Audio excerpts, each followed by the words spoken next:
Rao Bahadur movie. Bahadur అంటే సాహసం చేసిన వీరుడు. నేను అతిపెద్ద బహదూర్ని. ఎందుకంటే ఈ సినిమా నేను ఒకసారి వెళ్ళి దొబ్బించుకున్నా, రాడ్ పడింది. సరే రాడ్ పడిందిరా బాబు అంటే రెండోసారి మా ఫ్రెండ్ ఫోన్ చేశారు, నువ్వు వస్తావా సస్తావా అని చెప్పి కూర్చున్నాడు. మళ్ళీ వెళ్ళి దొబ్బించుకున్నా రెండోసారి కూడా. ఏముంది ఇందులో? నీ దైత్యం తప్ప నాకేం కనపడతలేదు. సినిమా స్టార్ట్ అయింది, ఒక 20 minutes అవుతుంది అనుకుంటండి. అయితే అందరూ చూస్తున్నారు. సరే ఏం చేద్దామా అని చెప్పి కింద కొంగి మెల్లగా జోబులో చేతులు పెట్టుకొని అలా నడుచుకుంటూ ఎవరిని డిస్టర్బ్ చేయకుండా ఎగ్జిట్ డోర్ వరకు వెళ్ళిపోయి డోర్ ఓపెన్ చేసేసి వెనక్కి తిరిగి చూడకూడదు, పరుగు వెళ్ళిపోదాం అనుకున్నానండి. కానీ రివ్యూలు చేస్తున్నాం కదా మనం మూవీస్కి, తప్పదు కదా అని చెప్పి మూవీ మొత్తం చూడాల్సి వచ్చింది. ఒకసారి కాదండి, 2 సార్లు చూశాను. అది ఎలా ఉందంటే,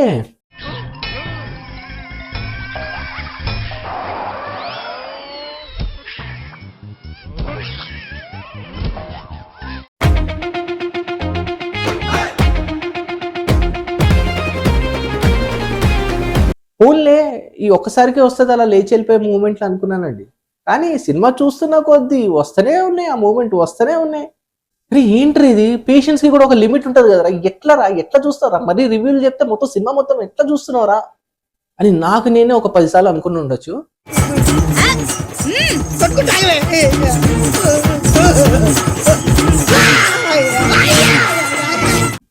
ఓకే సరే, ఇప్పుడు మన టెక్నికల్ థింగ్స్ మనం కూడా మాట్లాడదాం.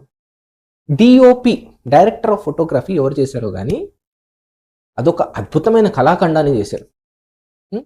ఆ కళాఖండాన్ని మన పూలసొక్క గారికి అయితే చాలా బాగా నచ్చింది. అదేంటరా అంటే వైడ్ షాట్, ఒక 10 minutes 5 minutes నడుస్తుందండి ఆ వైడ్ షాట్. అరే ఆ వైడ్ షాట్లో ఏముంటుందిరా అంటే అది ఏముండదండి. అంటే ఇప్పుడు మీరు మీ స్కూల్స్లో కాలేజెస్లో ఒక డ్రామా ప్లే చూస్తారు కదండి, అక్కడే ఉంటారు. అది కూడా సీట్లు చాలా దూరంగా వేస్తారు. ఈ సీట్ ఇక్కడ ఉంటుంది రైట్ సైడ్, ఈ సీట్ ఇక్కడ లెఫ్ట్ సైడ్లో ఉంటుంది. వాళ్ళిద్దరు మాట్లాడుకుంటూ ఉంటారు మైకుల్లో పెట్టుకొని, మనం చూస్తూ ఉంటాం. ఓకే, సేమ్ యాజ్ ఇట్ ఈస్గా ఉంటుంది ఇక్కడ కూడా, అలాంటి ఫీలింగే వస్తుంది. అదేంటారా అంటే వెరైటీ, సినిమా చాలా డిఫరెంట్గా తీసామని అంటారు. అరే ఎందుకు రాలా, ఇది సినిమానా లేకపోతే ఏమైనా డ్రామా స్టేజా అనిపించింది నాకైతే. పోనీ అది 1 minute ఉంటుందా, 2 minutes ఉంటుందా, కాదండి 10 minutes మినిమం మాట్లాడుతూనే ఉంటారు. అరే నాకు ఇక్కడ వచ్చిన ప్రాబ్లం ఏంటంటే, సత్యదేవ్ గారు ఏదో ఎక్స్ప్రెషన్స్ పెట్టి పాపం చాలా కష్టపడుతూ యాక్టింగ్ చేస్తున్నారు. అరే క్లోజ్ షాట్ లో ఒక ఫోటో దగ్గరికి తీయండిరా, ట్రైపాడ్ పెట్టేశారు, కెమెరా పెట్టేశారు, వాళ్ళిద్దరు మాట్లాడుతూ ఉన్నారు. హౌ క్లోజ్అప్ లో తీసుంటే సత్యదేవ్ గారి యాక్టింగ్ ఇంకా బాగా కనబడేది, క్లోజ్ షాట్స్ లో తీసుంటే అని నాకు అనిపించింది. పోనీ ఇది ఒక్కటే అనుకుంటున్నారా, కాదు ఇంకో సీన్ చెప్తాను చూడండి. హీరో వాళ్ళ ఫ్రెండ్ ఉంటాడు, హీరో వాళ్ళ కొడుకు ఉంటాడు, వాళ్ళిద్దరు నెక్స్ట్ సీన్ కి డైనింగ్ టేబుల్ మీద తింటా ఉంటారు. ఓకే, ఇప్పుడు హీరో వాళ్ళ ఫ్రెండ్ ఉంటాడు కదండి, ఆయన వెనకాల ట్రైపాడ్ పెడతాడు, ఒక కెమెరా పెడతాడు. హీరో వాళ్ళ కొడుకు ఉంటాడు కదా, ఆయన వెనకాల ఒక ట్రైపాడ్ పెడతాడు, ఒక కెమెరా పెడతాడు. ఇప్పుడు ఈయన మాట్లాడుతున్నప్పుడు ఈయన క్యాప్చర్ అయినవి చూపిస్తారు మనకి, ఈయన మాట్లాడుతున్నప్పుడు ఈయన నుంచి క్యాప్చర్ అయినవి చూపిస్తాడు. అసలు కదలదు కెమెరా. అరే ఏంట్రా ఇదంతా మోనోటోనస్ గా నడుస్తుంది కదా అనుకునే టైంలో సైడ్ నుంచి సీసీటీవీ కెమెరాలో క్లిప్పింగ్స్ పెట్టినట్టు చూపిస్తారు అన్నమాట. ఆడ నుంచి క్లిప్పింగ్స్ తీసి మధ్యలో దూరుస్తారు.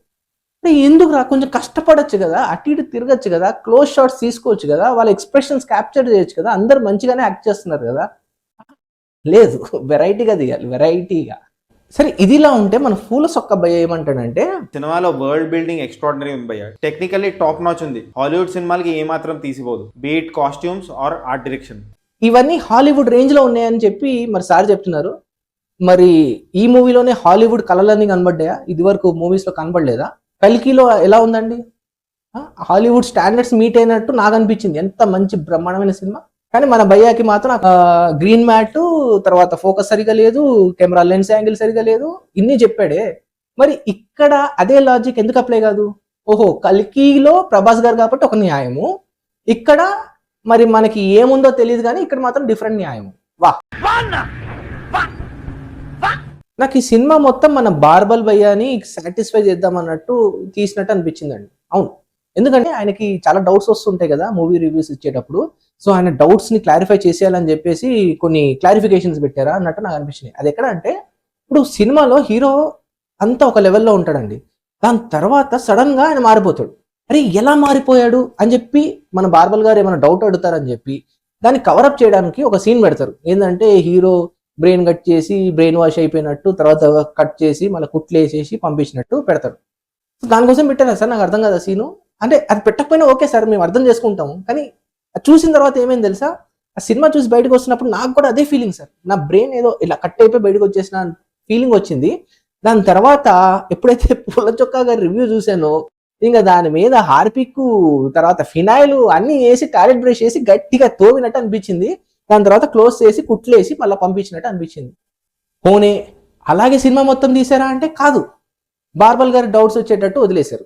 అరే ఇప్పుడు ఒక సీన్ చెప్తాను, హీరోయిన్ గుర్రం నేర్చుకుంటది, కింద పడిపోద్ది, తర్వాత నెక్స్ట్ సీనే గుర్రం వేసుకొని హీరోతో పాటు పక్కన నుంచి వెళ్తూ ఉంటుంది.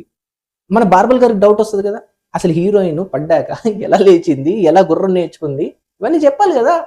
ఇప్పుడు చూడండి ఏమైందో, ఆయనకు నచ్చలేదు. కానీ ఈ క్వశ్చన్లు మీ సినిమాలకి రావు. ప్రభాస్, రామ్ చరణ్, జూనియర్ ఎన్టీఆర్, అల్లు అర్జున్ వీళ్ళ మూవీస్కి అయితే వస్తాయి, మన మూవీస్కి రావులేండి. ఎందుకు మీరు అనవసరంగా టెన్షన్ తీసుకుంటారు? సినిమాలో ఏమైనా పాజిటివ్ పాయింట్స్ ఉన్నాయంటే అండి, కాస్ట్యూమ్స్ ఒక్కటే నన్ను ఆ వరల్డ్కి తీసుకెళ్ళగలిగింది. టు బి ఫ్రాంక్ చెప్తున్నాను, చాలా బాగున్నాయి. ఇన్ఫాక్ట్ నేను ఒక ఇంటర్వ్యూలో కూడా చూశాను, క్రూలో ఎవరో చెప్పారు 18th century ఆ టైంలో, నాకు తెలియదు టైం ఫ్రేమ్, బట్ ఆ టైం ఫ్రేమ్లో ఉన్న కాస్ట్యూమ్స్ని ఆప్షన్లో తీసుకున్నారంట ఎవరైతే కాస్ట్యూమ్ డిజైనర్ ఉన్నారో సినిమాకి.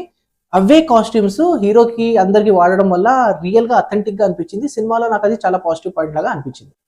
నెక్స్ట్ మనం మేక్ ఓవర్స్ గురించి మాట్లాడాలి. నిజం చెప్పండి, సత్యదేవ్ గారు మీకు ఏం అన్యాయం చేశారు? నాకు తెలియక అడుగుతాను, గదేం విగ్ సార్? సంతలో వెళ్ళి 5 రూపాయలకి 2, 10 రూపాయలు 3 అని అమ్ముతారు చూడండి, ఆ విగ్ తీసుకొచ్చి పెట్టినట్టు ఉంది లిటరల్లీ. మళ్ళీ మన పూల చొక్కా భయ్య ఇదేదో హాలీవుడ్ స్టాండర్డ్లో ఉన్న మేక్ ఓవర్ లాగా అనిపించింది అని అంటున్నాడు. చెప్తున్నారు ఏముంది నాకు అర్థం కాదు. పోనీ okay, Ramappa character old character అలా పెట్టారు, విగ్ ఓకే ఫర్గివ్ చేద్దాం. అరే యంగ్గా ఉన్నప్పుడైనా మంచి పెట్టచ్చు కదయ్యా, మీ దగ్గర బడ్జెట్ లేదా? పాత సినిమాలో చూపిస్తారు చూడండి, ఓ ప్యాచ్ తీసుకొచ్చి ఇట్లా గంటలు పెడతారు చూడండి, సేమ్ యాజ్ ఇట్ ఈస్ తీసుకొస్తారు. సారీ, అది ఇంకా బెటర్గా ఉంటుంది. వాళ్ళ దగ్గర ఫుల్ బడ్జెట్ ఉందేమో, వీళ్ళ దగ్గర బడ్జెట్ కూడా లేదేమో. అదేందో ఇక్కడో ప్యాచ్, అసలు గడ్డం కూడా పూర్తి కవర్ కాదు. గదేం సార్ నాకు అర్థం కాదు. పాతకాలంలో మేకప్లు ఇలా ఉంటాయని అనుకుంటున్నారా? సారీ, అది మన ఇండియాలో ఉండదు అట్లా. అది ఇంగ్లాండ్లో, అది కూడా 1700s 1800s ఆ టైంలో లార్డ్షిప్స్లో వాళ్ళు అలా పెట్టుకునేవాళ్ళు. ఇండియన్స్ అది 1960 కాలంలో లేదండి. కావాలంటే మీరు పాత సినిమాలు, బ్లాక్ అండ్ వైట్ సినిమాలు ఉంటాయి కదా, అందులో చూడండి హీరోస్ కానీ లేదా రాజులు కానీ ప్రిన్సెస్ కానీ ఎలా ఉంటారో ఒకసారి చూడండి. అటర్లీ డిసప్పాయింటెడ్ అండి మేక్ ఓవర్ సెక్షన్లో.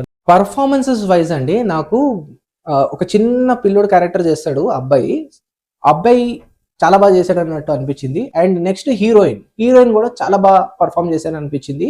అండ్ కమింగ్ టు హీరో వాళ్ళ ఫ్రెండ్ ఎవరైతే డాక్టర్గా చేశారో, he did really commendable job. వీళ్ళందరి పర్ఫార్మెన్స్ బాగున్నాయి. అండ్ ఈవెన్ సత్యదేవ్ గారి యాక్టింగ్ కూడా, he tried his best to come up for that role. ఎందుకంటే ఆ రోల్ చాలా డిమాండింగ్ రోల్ అది, but he tried his level best and very good at it. చాలా బాగా చేశారు. కానీ నాకు టు బి హానెస్ట్ చెప్పాలంటే అండి, నాకు ఈ మూవీ పర్ఫార్మెన్స్ కన్నా మనకి ఉమా మహేశ్వర ఉగ్ర స్వరూప అని చెప్పి ఒక మూవీ ఉంటుంది, ఆ మూవీలో చాలా బాగా చేస్తారు యాక్టింగ్, చాలా జెన్యున్గా న్యాచురల్గా ఉంటుంది. ఐ లైక్ మోర్, ఇది నా పర్సెప్షన్. ఓకే. అండ్ తర్వాత ఈ మూవీలో పన్నమ్మాయి రోల్ కింద ఒక ఆవిడ క్యారెక్టర్ ఉంటుందండి. అయితే డైరెక్టర్ చాలా ట్రై చేశారు, అంటే ఆవిడ నుంచి ఏదో కామెడీ టైమింగ్ తీసుకొచ్చి చేద్దామని చెప్పి, కానీ అది ఎందుకో వర్కౌట్ కాలేదని నా ఫీలింగ్. నాకు అసలు నచ్చలేదు, ఎక్కడ కూడా వన్ ప్లేస్లో కూడా నాకు నవ్వు రాలేదు.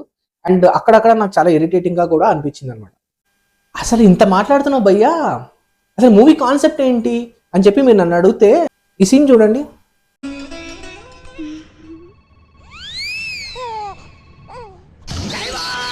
ఇప్పుడు ఏం జరిగిందని విడాకులు అడుగుతున్నారా నువ్వు? నా పొజిషన్లో ఉంటే మీరేం చేస్తారు సార్? నా రంగంటే దీని రంగంటే ఈ రంగంటే మీరు ఒకసారి చూడండి సార్. ఈ నా పుట్టాడు కదా సార్, ఇది తప్పు చేసింది సార్. ఏమండి లోపలికి లాకు ఒక్క తీసుకురండి. అలాగే. వేసుకో. కాంబోలో వేసుకుంటే విడాకులు ఇస్తావా? వేసుకో. నువ్వు వేసుకున్న ఆకు ఏ కలర్ రా? ఆకుపచ్చ. మరి ఒక్క నలుపు. సున్నం తెలుపు. అబ్బా కలర్ ని కరెక్ట్ గా చెప్పేసావే. ఆగు. నువ్వు వేసుకున్న 3 కలర్లో ఏదో కలర్ ఊయి. అవి కాక వేరే కలర్ ఊసావనుకో, నీ భార్యను తిట్టడానికి 4 ఉండదు, కొట్టడానికి చేతులు ఉండవు. ఒక 2 minutesలో సెటిల్ చేసేస్తాడు ఈ మ్యాటర్ మన హీరో. కానీ ఇదే ఇష్యూని మన డైరెక్టర్ 2 hours 40 minutes తీసుకుంటాడండి సెటిల్ చేయడానికి. ఇప్పుడు మీకు ఈ సినిమా కాపీ అనిపించలేదా? పూల చక్క గారు మిమ్మల్ని అడుగుతున్నా. కాపీ అంటే ఇంకోటి కూడా గుర్తొచ్చింది నాకు. ఈ సినిమాలో హీరోకి నీళ్ళంటే భయం అండి, బ్రిడ్జ్ దాటాలంటే నీళ్లు భయం అది ఇదని అంటారు. అరే ఇప్పుడు మీకు మన్మధుడు కాపీ అనిపించలేదా పూల చక్క గారు? అంటే మన కరాటే కిడ్, ఇంగ్లీష్ మూవీలే కాపీలు అని గుర్తొస్తాయా? తెలుగు మూవీ రిఫరెన్సెస్ మన కాపీ అనిపిదా?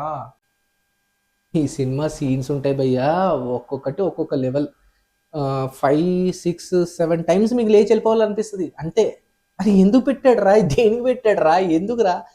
హీరో వాళ్ళ నాన్న ఉంటాడు, ఆయన ఎందుకు ఉంటాడో తెలియదు, ఆయన ఎందుకు చనిపోతాడో తెలియదు, అదొక క్యారెక్టర్ ఎండ్ అయిపోతుంది ఫస్ట్లో.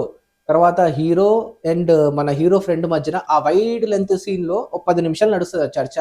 అది ఎందుకురా, ఏంట్రా, ఏం సాధిస్తున్నారా అనిపిస్తుంది మీకు. సినిమా మొత్తం 2 hours 40 minutes కదండి.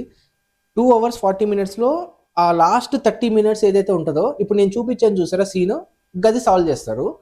మరి ఏం చేస్తాడరా 2 hours నుంచి అంటే ఏముండదండి. హీరోకి ఏదో సైకిక్ ప్రాబ్లం ఉంటుంది, ఆ 2 hours ఎస్టాబ్లిష్ చేస్తారు. అవసరమా?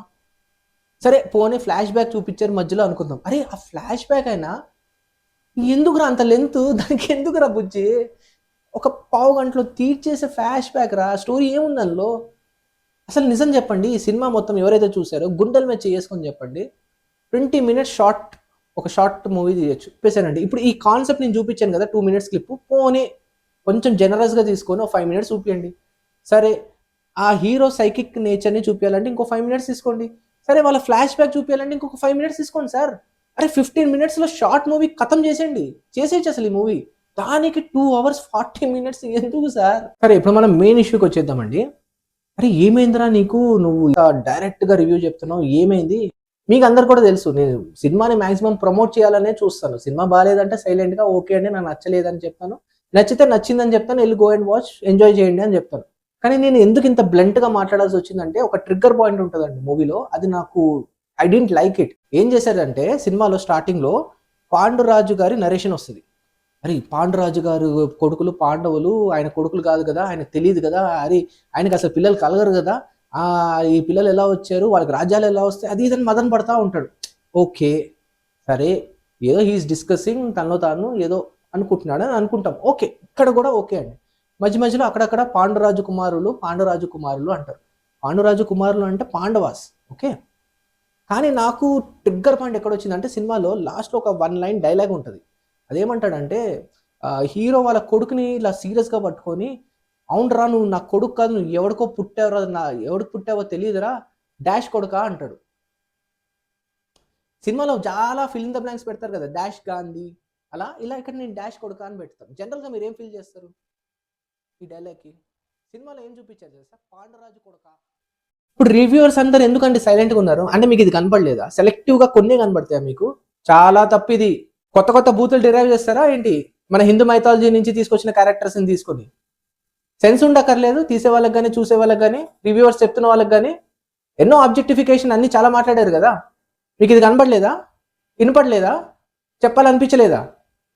ఎట్లా ప్రమోట్ చేస్తారండి మూవీని, నాకు అర్థం కాదు. I felt very offended. ఇదే కనుక వెంకటేష్ మహాగారు నేను చెప్తున్నాను, మీ పైత్యం ఇలానే కొనసాగితే నెక్స్ట్ మూవీకి ఇంకా దరిద్రంగా అవుతుంది, నాకు అర్థమవుతుంది. ఇది ఒక వార్నింగ్ సైన్ అనుకోండి. ప్లీజ్ ఆపండి సార్. మీరు ఫస్ట్ మూవీకి ఏదైతే చూపించారో నాకు అక్కడే కొంచెం లైట్గా అబ్జెక్షనబుల్గా అనిపించింది. దట్ ఈస్ నాట్ రిక్వైర్డ్ అండి. వినాయక మూర్తిని రాయి పెట్టి ఎవరైనా కొడితే చూస్తేనే చాలా అఫెండ్ ఫీల్ అవుతాం మేము. చూపించారు ఓకే, అది రాగా కొట్టుకుపోయింది అనుకుంటాం. అదేదో హిందూ గాడ్స్ని దండం పెట్టుకుంటే వాళ్ళకి ఏదో పని అవ్వనట్టు, they lose their entire family అన్నట్టుగా నాకు అనిపించింది. దాని తర్వాత రకరకాల మతాలు చూపిస్తారు. ఓకే, సినిమాలా చూశాను కాబట్టి రాగా అది పోయింది ఓకే, కానీ ఇది బూత్ లాగా వాడుతున్నారు అన్నట్టు నాకు అనిపించింది. I don't know where it will go in future. ఖచ్చితంగా నేనేం చెప్పాలనుకుంటున్నానంటే, మీ మీద నాకు చాలా రెస్పెక్ట్ ఉండేది.